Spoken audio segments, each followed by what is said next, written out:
What is up, everyone? Today we're back here in the 2020 Subaru Crosstrek. I've already done a video about this larger screen here, the main infotainment system. Today I will be taking a closer look here at the smaller screen, kind of looking at everything that it can do. It can do a lot of cool things, like remind you of anniversaries, birthdays, show you your oil temperature, water temperature, a lot of other cool things like that. So today we're going to be walking through what different things it can do. Now, when you have your car on, it might show you a lot of different, there's possibilities depending on what you last had it on when you got out. This is not necessarily the one that'll always show first, but this is the one that shows first on my car here. Now, to change the screen on the smaller screen over here, you're going to come over to the steering wheel, and you're actually going to be hitting the info button right here. The info button, you'll see, I'll press that and it'll change. You can see it's a pretty quick response. Press it and it changes.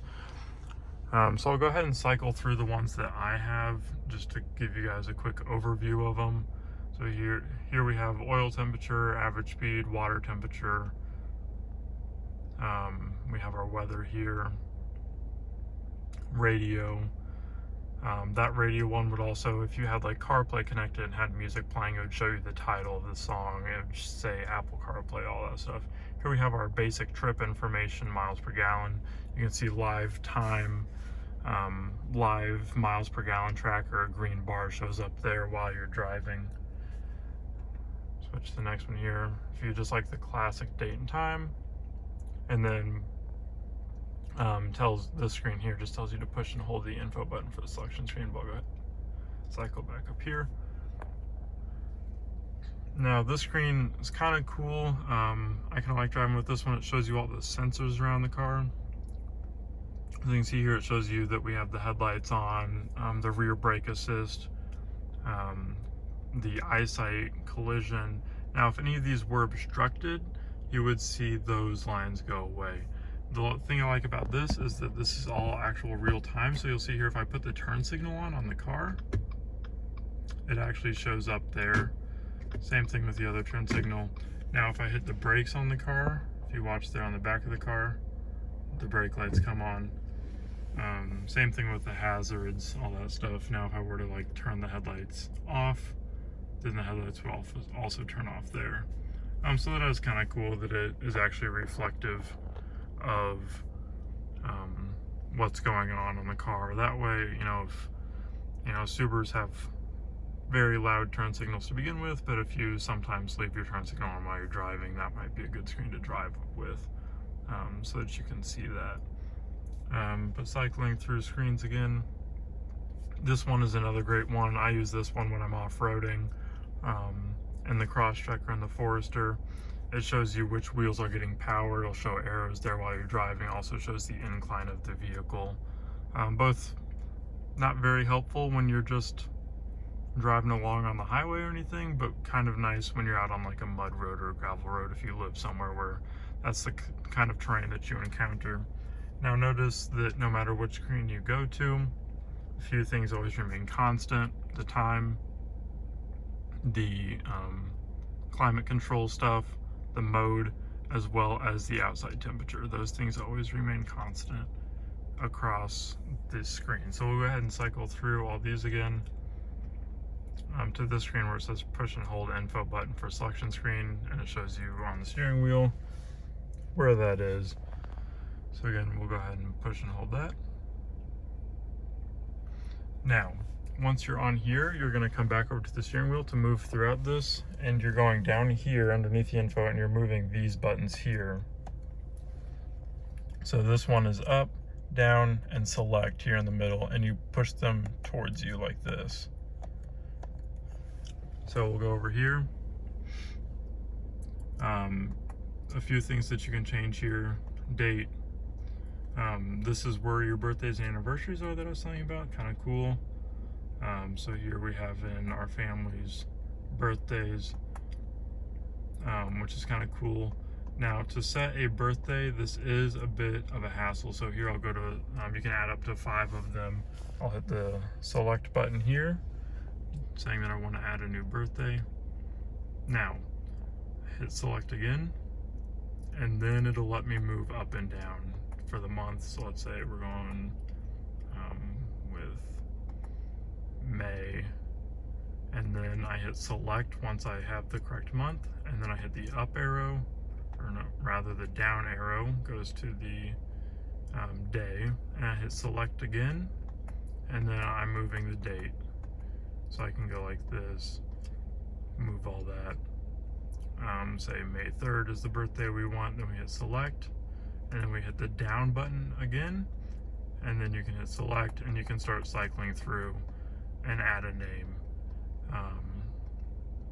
And then once you do that, then you'd be able to keep hitting down. It is not the most user-friendly, and then you would hit set. Now I'm going to hit go back because I don't want to actually save that birthday.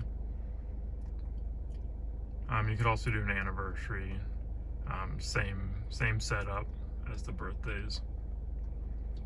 Here you can turn the screen off. You can add your favorites, all that sort of stuff. So here you can see we have our favorites set as oil temperature, average speed, and water temperature. But if you hit select, then you can cycle through. You can have them blank, calendar, weather, all types of things. Your acceleration, I kind of like viewing this one, but again, this isn't my car. I don't drive it all that often.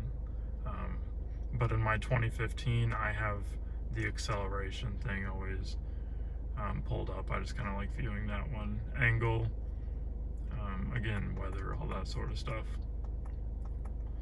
Go ahead and set it back to oil temperature, hit OK. You can move through these and then hit set or go back. Again, you have all these other options here for maintenance. For the maintenance stuff, you can kind of add when you want a notification, and it will notify you of when to get your, so if you need an oil change, like this car, it says it needs an oil change at 12,584 miles. Now it only has, wow, that's kind of creepy, 6662 miles on it right now. But I could add it, have the car tell me when, notify me when I actually hit this 12,584 mark. So that is an option there. Same thing with any of these other options here. Can do all that. You can return it to factory settings. Don't want to do that, obviously. But that's about all the settings here for this screen. Now we're going to move over here to the display that we see here next to your dials. Now to change through this screen, when this screen is just on a normal screen mode, oh, and by the way, when you have cruise control set, that will show an eyesight screen that will show cars in front of you. The cars will get closer to you, all that sort of thing. But when you put the car in cruise control, it'll automatically show that, bring up the eyesight screen here.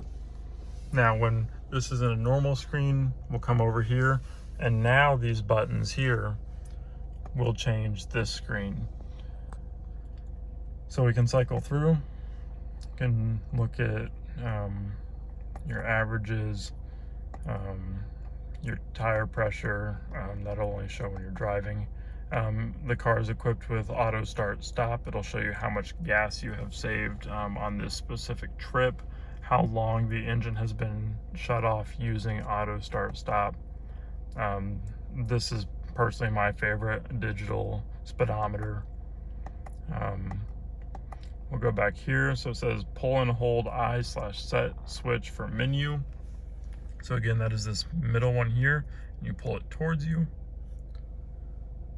And then you see there it brings up these settings. Now you can go through here. So the rear seat reminders, the car always tells you, reminder, look in your rear seat before you get out of the car. Now, in our family, we don't have any young children or anything, so that's kind of pointless. So I can hit set, I can hit off, and then setting complete.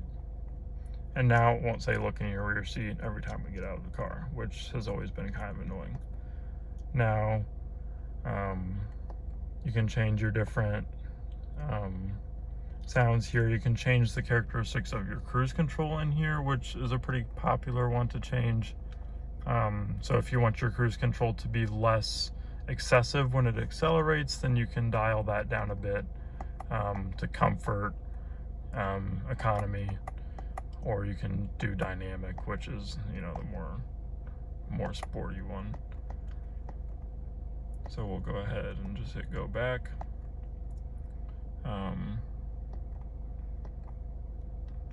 All these other basic settings that you can go through.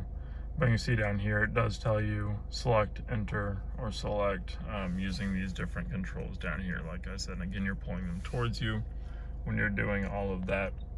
But that about wraps it up for everything that is on these two screens.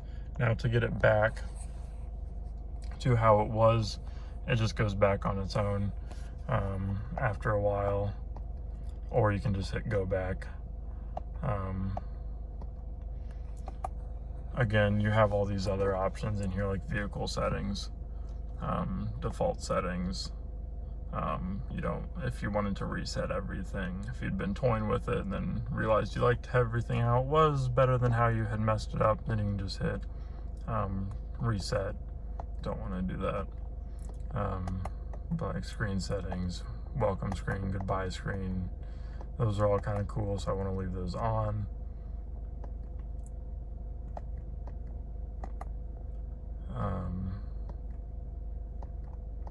All that sort of stuff.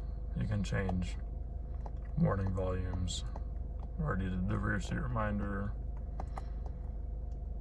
And then you hit go back, and then you're back here to your regular menu that you can cycle through. But that about wraps it up for these two smaller screens in the 2020 Subaru models.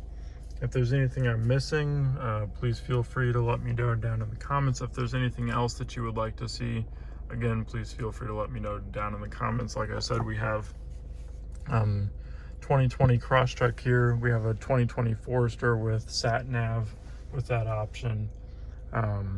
We have a 2015 Subaru Legacy Premium with the premium audio system and everything. And then out in the driveway, we also have my old 2009 Subaru Impreza sedan base model. So we have quite a few Subarus here, so if you have any Subaru questions that you think could be answered on any of those, feel free to drop those down in the comments, and I'll try to make a video for them and show you how these cars work, and give me something to do while we're all quarantined at home. But again, like I said, if you have any questions, thoughts, or comments, please leave them down in the comment section below, and I'll see you all next time.